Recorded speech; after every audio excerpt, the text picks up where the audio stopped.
The skies above New York City erupted in a dazzling display of light and energy, unlike anything humanity had ever witnessed. It was July 15, 2045, a day that would forever change the course of human history. As millions of bewildered onlookers gazed upward, their smartphones capturing the spectacle, the true nature of the event became horrifyingly clear. Earth was under attack. The Zirconian Empire, a vast interstellar civilization spanning thousands of light years, had set its sights on our small blue planet. Their massive warships, each the size of a small city, emerged from swirling vortexes of light, wormholes that had brought them across the cosmic void. The alien vessels hung in the air like ominous metallic clouds, their hulls shimmering with an otherworldly iridescence.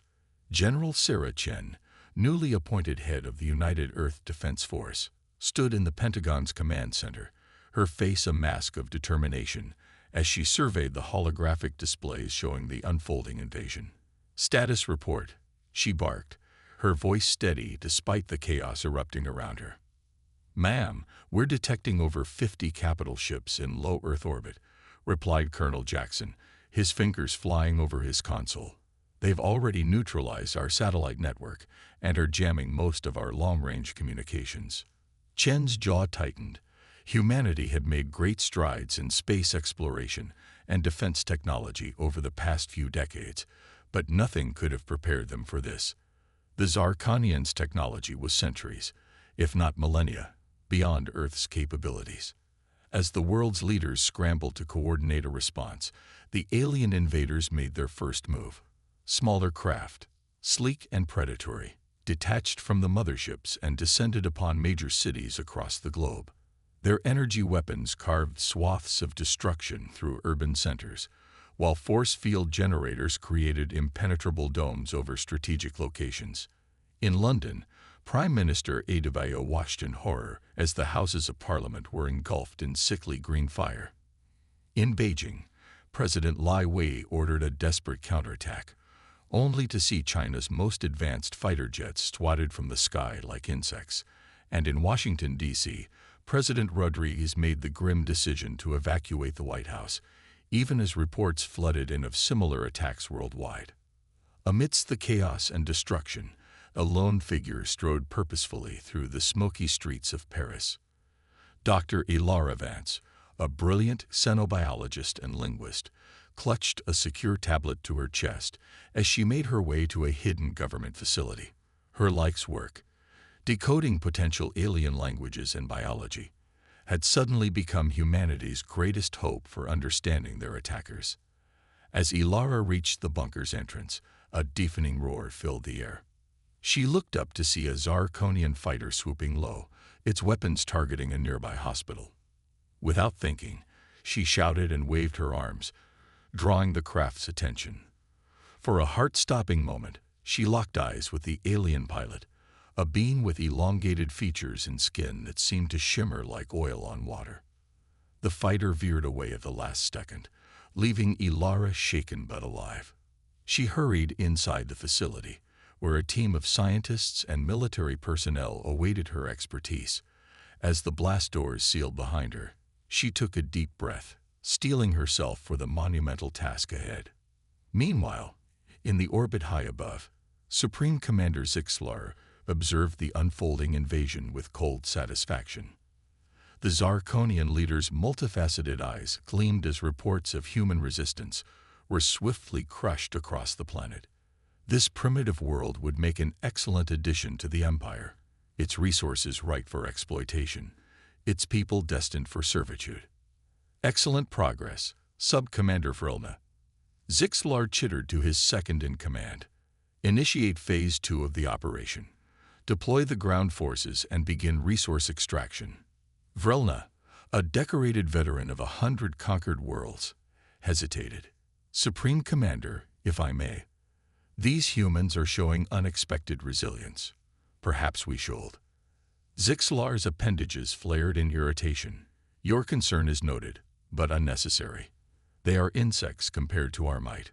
Proceed as planned." As the Zirconian ground troops began to materialize on Earth's surface, Humanity's desperate struggle for survival kicked into high gear.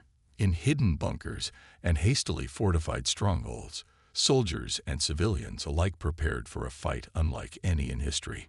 Dr. Vance and her team worked tirelessly to decipher the aliens' language and technology, hoping to find a weakness. Any weakness that could turn the tide. General Chen coordinated what remained of Earth's military forces, organizing guerrilla strikes and evacuation efforts. And in laboratories around the world, scientists raced to adapt salvaged alien tech to human use. 1 month into the invasion, as hope began to fade, a breakthrough came from an unexpected source. In a small town in rural Japan, a teenager named Hiroshi Tanaka accidentally discovered a way to disrupt the Zarkonians' energy shields using a modified microwave emitter. The news spread like wildfire through resistance networks, providing a glimmer of hope in the darkness. As Earth's defenders began to adapt and fight back with growing effectiveness, Supreme Commander Zixlar's initial confidence began to waver. These humans were proving far more troublesome than anticipated. Perhaps Sub-Commander Vrolna's caution had been warranted after all. The invasion had begun, but the war for Earth's future was far from over. In the face of overwhelming odds, humanity would need to summon every ounce of ingenuity, courage, and determination to survive, and perhaps even triumph, against their would-be conquerors. As the first Zarkonian walker fell to a coordinated human attack in the ruins of Sydney, a cheer went up from the resistance fighters. It was a small victory, but a significant one. For the first time since the invasion began, the aliens knew fear, and on both sides of the conflict, a realization began to dawn. This war would be unlike any other in the history of the galaxy. The battle for Earth had only just begun. Humanity's desperate resistance. 6 months into the Zarkonian invasion, Earth had become a battleground of epic proportions. Major cities lay in ruins, their once proud skylines reduced to twisted metal and shattered concrete. Yet amidst the devastation, the human spirit refused to be broken. General Sarah Chen stood atop a makeshift command post in the Rocky Mountains, surveying holographic maps of ongoing skirmishes across North America. Her face was etched with fatigue, but her eyes burned with fierce determination. "Status report on Operation Wildfire," she demanded. Colonel Jackson, his uniform tattered but his resolve unshaken, stepped forward. "Ma'am, our guerrilla units have successfully disrupted Zarkonian supply lines in sectors 7 through 12. We've also managed to salvage 3 more of their walkers, thanks to Hiroshi's shield disruption technology." Chen nodded, a grim smile playing at the corners of her mouth. "Good. And the Lazarus Project?" Dr. Vance reports significant progress. They've managed to reverse engineer some of the alien biotech. It's not pretty, but it's giving our soldiers a fighting chance out there. As if on cue, a squad of human soldiers sprinted past the command post, their bodies partially augmented with salvaged Zarkonian cybernetics. It was a desperate measure, blurring the lines between man and machine, but desperate times call for desperate solutions. Halfway across the world, in the sprawling underground complex beneath the ruins of Paris, Dr. Ilara Vance hunched over a microscope, her eyes wide with excitement. "This is it," she exclaimed, turning to her multinational team of scientists. "The Zarkonian physiology. It's not just biological. There's a quantum entanglement at the cellular level. That's how they're able to teleport and manipulate energy fields." Dr. Ahmed Rashid, a brilliant physicist from Egypt, leaned in to examine the samples. "Fascinating. If we can disrupt this entanglement, we might be able to neutralize their technological advantage." Ilara finished, her mind racing with possibilities. As the scientists debated their next steps, a low rumble shook the facility. Dust rained from the ceiling as the distant sound of energy weapons fire grew louder. "The Zarkonians have found them. We need to evacuate," shouted Dr. Laimai, already moving to secure their research data. "We can't let this fall into their hands." Ilara hesitated for a split second, her gaze locked on the precious samples that could hold the key to humanity's survival. With a silent prayer, she scooped them into a portable containment unit and ran. The team barely made it to the emergency escape tunnels before the lab collapsed behind them, burying years of work under tons of rubble. As they emerged into the cool night air, Ilara's heart sank at the sight of Zarkonian dropships descending on the city. "This way," hissed a voice from the shadows. A group of French resistance fighters materialized, leading the scientists through a maze of ruined streets and hidden passages. Ilara clutched the containment unit to her chest, knowing that the future of the human race might depend on its contents. Meanwhile, in orbit, Supreme Commander Zixlar paced the bridge of his flagship, his agitation visible in the rapid clicks of his mandibles. How is it possible that these primitives continue to resist? He snarled at his subordinates. "We have conquered galaxies, subjugated species far more advanced than these humans." Sub-Commander Vrelna approached cautiously, her exoskeleton shifting hues to reflect her unease. "Supreme Commander, perhaps we have underestimated them. Their adaptability is unprecedented. They're learning to use our own technology against us at an alarming rate." Zixlar's multifaceted eyes narrowed. "Then we shall escalate. Prepare the Worldbreaker. If we cannot have this planet, no one will." Vrelna's antennae quivered in shock. But the High Council forbade the use of such weapons after the Garaxian incident. The ecological damage. "The High Council is not here," Zixlar roared. "I will not be defeated by these insects. Prepare the weapon." "That's an order." As Vrelna reluctantly moved to carry out the command, doubt began to gnaw at the edges of her mind. Was this truly the right course of action?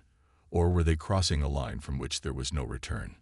Back on Earth, in the war-torn streets of Tokyo, young Hiroshi Tanaka worked feverishly to upgrade his shield disruption technology. What had started as a chance discovery had evolved into a sophisticated system, giving human fighters a crucial edge in close-quarters combat. As he soldered the final connections on his latest prototype, an explosion rocked the safe house. Hiroshi looked up to see a Zarkonian assault team bursting through the wall, their energy weapons primed.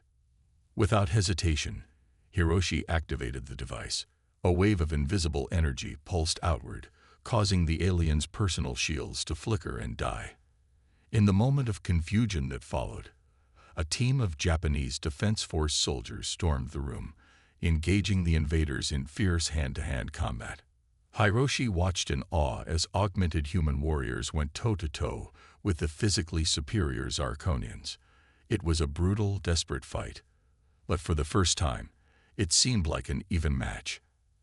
As the dust settled and the last alien fell, Captain Yuki Sato turned to Hiroshi with a grim smile. "Good work, kid, but we need to move. Our spies report something big is coming, something that could end the war, one way or another." Across the globe, similar scenes played out as humanity's resilience and ingenuity were put to the ultimate test. In the Amazon rainforest, indigenous tribes armed with repurposed alien tech waged a guerrilla war against Zarkonian resource extraction teams. In the depths of the Mariana Trench, genetically modified human divers sabotaged alien underwater facilities. Every victory, no matter how small, fueled the flames of hope. But time was running out. As General Chen received reports of increased activity in the Zarkonian fleet, she couldn't shake the feeling that the invaders were preparing for something catastrophic. She turned to Colonel Jackson, her face grim. "Contact all resistance cells. Tell them to be ready. Whatever the aliens are planning, we need to be prepared to make our final stand." Little did she know, high above the Earth, a weapon of unimaginable power was being primed, a device capable of shattering a planet's crust and rendering it uninhabitable for millennia. The fate of humanity hung in the balance, with both sides poised on the brink of actions that would change the course of galactic history forever. As the Worldbreaker hummed to life and Earth's defenders rallied for one last, desperate gambit, the stage was set for a confrontation that would determine not just the future of one world, but the very nature of interstellar warfare itself. The darkest hour was upon them, but in that darkness, The indomitable human spirit shone brighter than ever before. The turning point.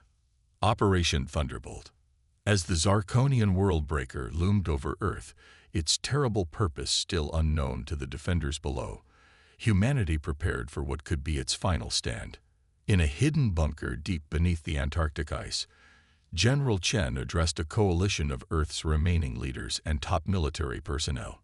"Ladies and gentlemen, what I'm about to propose is nothing short of insane," Chen began, her voice steady despite the weight of the moment.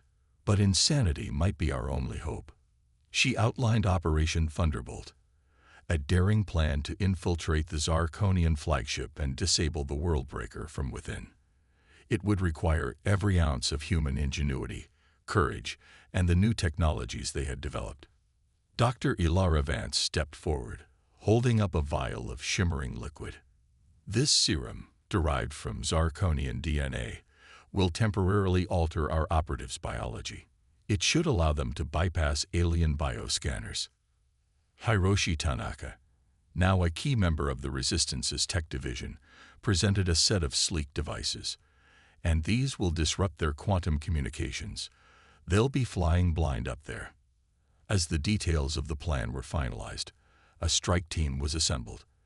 Led by Colonel Jackson, it included some of Earth's finest soldiers, each augmented with reverse-engineered Zarkonian tech. Dr. Vance insisted on joining, her expertise crucial for navigating alien systems. The mission launched under the cover of a massive global counterattack, as Earth's remaining military forces engaged the Zarkonians worldwide. Drawing their attention, a stolen and modified alien shuttle slipped through the chaos towards the flagship. Aboard the Zarkonian vessel, Supreme Commander Zixlar watched with mounting frustration as reports of human resistance poured in. "Impossible," he chittered. "How are they coordinating these attacks?" Vrelna, status of the Worldbreaker. Before Sub-Commander Vrelna could respond, alarms blared throughout the ship. "Intruder alert in Sector 7. A crew member announced. It's the humans." Zixlar's eyes widened in disbelief. "Here, on my ship. Impossible. Crush them." But the human strike team, their bodies pulsing with alien DNA and armed with hybrid weapons, fought their way through the ship's defenses with unprecedented effectiveness. Colonel Jackson led the charge, his cybernetic enhancements allowing him to match the Zarkonians' strength and speed. Dr. Vance, protected by the soldiers, interfaced with the alien computers. Her months of research paid off as she navigated the complex systems, searching for a way to disable the Worldbreaker. As they neared the ship's core, Sub-Commander Vrelna confronted them. But instead of attacking, she hesitated. "This war, it's gone too far," she said, her mandibles clicking in agitation. "The Worldbreaker will destroy us all." In a shocking turn, Vrelna offered to help, seeing in the humans' desperate courage a reflection of values long forgotten by her own people. With her aid, they reached the Worldbreaker's control center. As Jackson and his team held off waves of Zarkonian soldiers, Vance and Vrelna worked frantically to disable the weapon.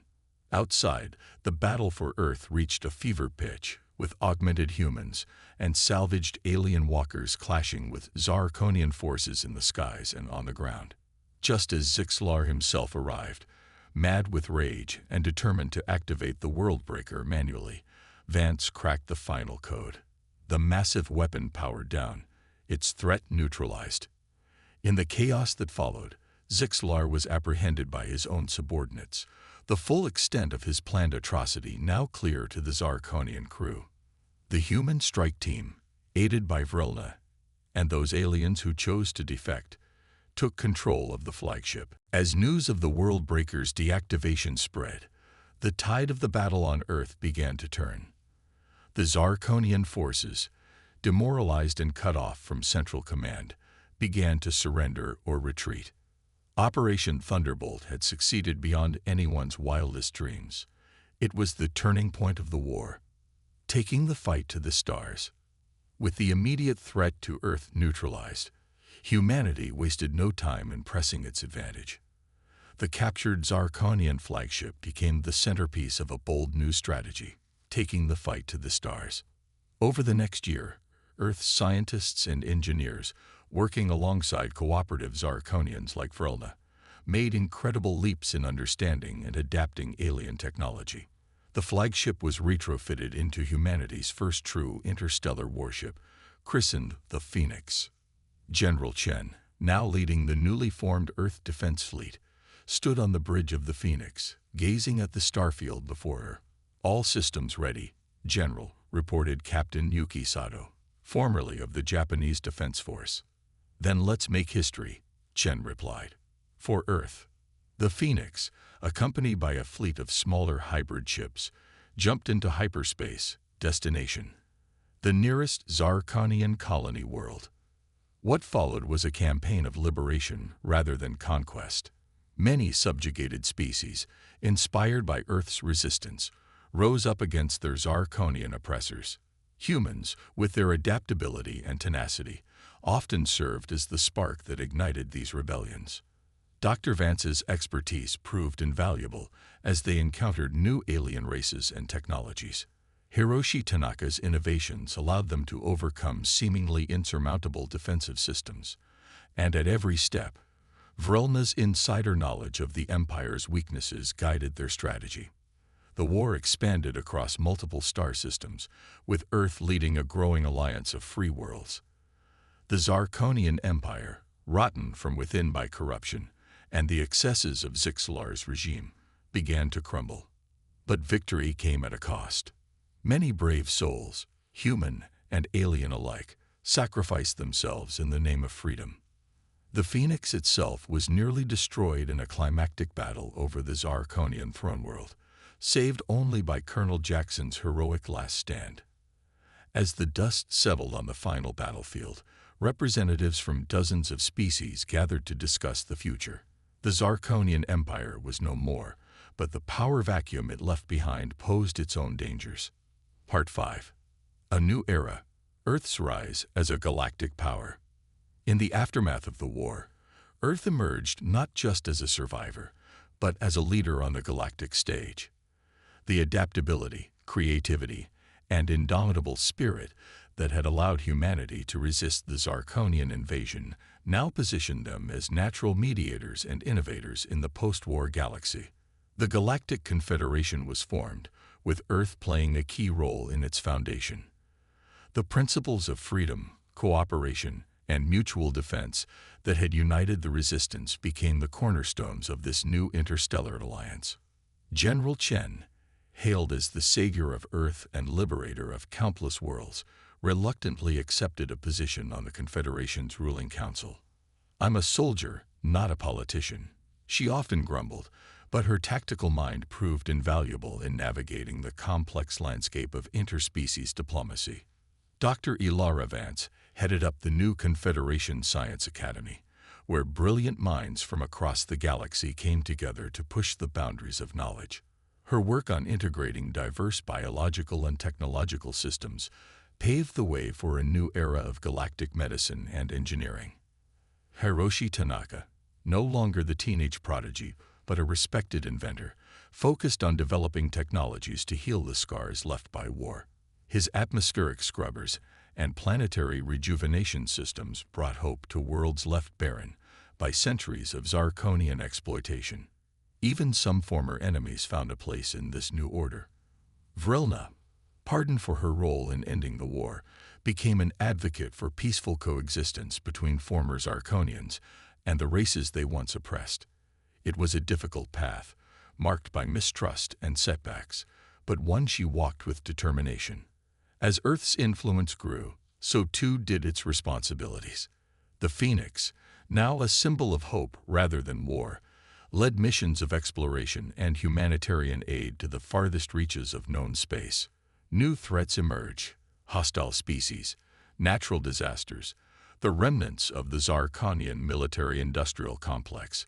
But each time, the Confederation rose to meet them. 20 years after the invasion that nearly spelled humanity's doom, the Sol system had become a bustling hub of interstellar commerce and cultural exchange.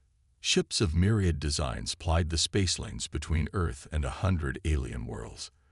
The scars of war still lingered, but they were gradually fading, replaced by the fruits of cooperation and shared progress. In a quiet moment aboard the Phoenix, now embarking on a mission to make first contact with a newly discovered sentient species, General Chen stood with Dr. Vance, watching Earth recede into the distance. "Did you ever imagine it would turn out like this?"